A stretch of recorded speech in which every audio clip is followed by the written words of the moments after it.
आज हम समझेंगे कि कंपाउंडिंग की पावर कैसे वर्क करती है। तो चलिए, सबसे पहले हम ये समझेंगे कि कंपाउंडिंग है क्या और ये कैसे वर्क करता है।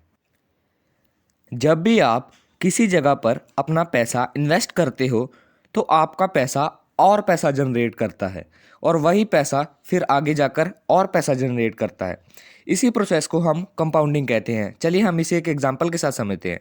तो अगर मैं आपसे एक सवाल पूछूं कि आप 5 लाख रुपए किसी भी स्टॉक में इन्वेस्ट करते हो और 23% के रेट से वो हर साल ग्रो होता है, तो 30 साल में आपका इन्वेस्टमेंट कितने रुपीस का होना चाहिए। तो कई लोग इस कैलकुलेशन को इजीली अपने दिमाग में नहीं कर पाते, तो इसी को इजी बनाने के लिए हमने रूल ऑफ 72 का यूज़ करना है। इसका मतलब ये है कि अगर आप 72 को किसी भी रेट ऑफ इंटरेस्ट से डिवाइड करेंगे तो आपको पता लग जाएगा कि कितने समय में आपका पैसा डबल होगा। और इसे आप मैन्युअली अपने दिमाग में भी कर सकते हैं कि लॉन्ग टर्म में आपकी वेल्थ कितनी होगी। तो मान लो कि आपको एफडी से 5% का इंटरेस्ट मिल रहा है, तो अब आप 72 को 5 के साथ डिवाइड करोगे और आपका आंसर आएगा 14।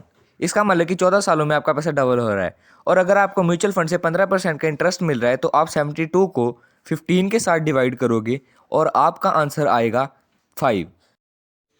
मतलब हर 5 साल में आपका पैसा डबल हो रहा है। तो अब हम अपनी मेन एग्जांपल की तरफ आते हैं।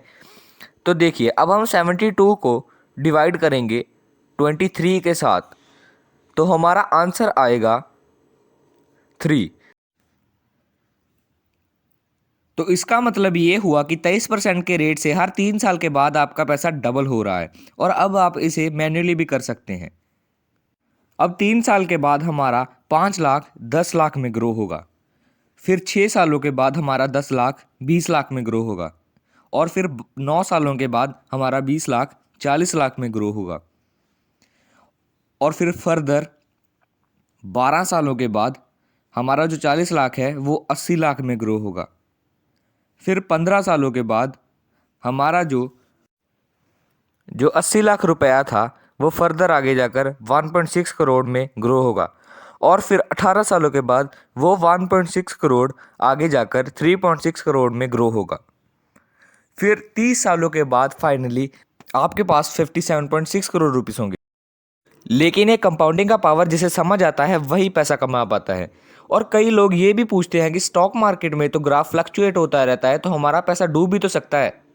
तो मैं आपसे एक सवाल पूछना चाहता हूँ कि अगर आपको पता लग जाए कि किसी इन्वेस्टमेंट से आपको 15% का फिक्स रिटर्न मिलने ही वाला है, तो लोग एफडी और दूसरी पॉलिसीज में इन्वेस्ट करेंगे ही क्यों। इसीलिए जिन लोगों को स्टॉक मार्केट की समझ नहीं होती वो लोग कहते हैं कि कौन इतना रिस्क लेगा, फ्यूचर में उनका पैसा डूब भी तो सकता है, जिसका फायदा उठा के बैंक उन्हें कोई भी एफडी और पॉलिसी को सेफ इन्वेस्टमेंट कह के बेच देता है, जिससे लोग एक्चुअली में सेविंग कर करके थक जाते हैं, लेकिन वो अमीर बनना तो दूर अपना स्टैंडर्ड ऑफ लिविंग भी नहीं मेंटेन कर पाते। लेकिन जिनकी फाइनेंशियल नॉलेज स्ट्रांग होती है उन लोगों को पता होता है कि लॉन्ग टर्म में जब आप किसी कंपनी में इन्वेस्ट करते हो तो उसका स्टॉक प्राइस चाहे कितना भी फ्लक्चुएट हो, वो लॉन्ग टर्म में अच्छा ही परफॉर्म करेगा। और अगर आपके पोर्टफोलियो में सभी कंपनी फेल हो जाए तब भी सिर्फ एक कंपनी से आप काफ़ी अच्छा रिटर्न गेन कर सकते हैं।